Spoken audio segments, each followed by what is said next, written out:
தேங்காயும் வெல்லத்தையும் வச்சு கம்பர்கட் மிட்டாய் தாங்க செய்ய போகிறேன். வாங்க எப்படி செய்கிறதுன்னு பார்க்கலாம். இந்த மிட்டாயை நீங்கள் யாரும் மறந்துருக்க மாட்டீங்க. வாங்க எப்படி செய்கிறதுன்னு பார்க்கலாம். தேங்காயை நல்லா வறுத்து எடுத்துக்கலாங்க. இந்த ஈரப்பதம் போகிற அளவுக்கு.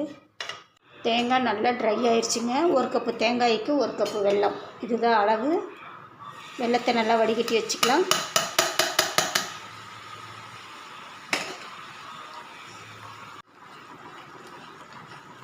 நல்லா இந்த பதம் வரணுங்க. வந்ததுக்கப்புறம் அடுப்பை ஆஃப் பண்ணி நல்லா ஆறுனதுக்கப்புறம் சின்ன சின்ன உருண்டையாக பிடிச்சி எடுத்துக்கலாங்க. கம்பர்கட்டோடைய கலர் வந்துருச்சு பாருங்கள், மிட்டாய் கலரு.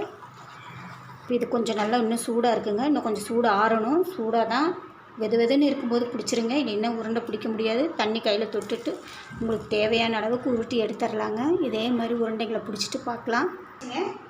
இதுக்கு 2 பேர் இருக்குது. ஒன்று கம்பர்கட், ஒன்று கைக்கோணம். நீங்கள் என்ன சொல்லுவீங்கன்னு எனக்கு கமெண்டில் சொல்லுங்க பார்க்கலாம்.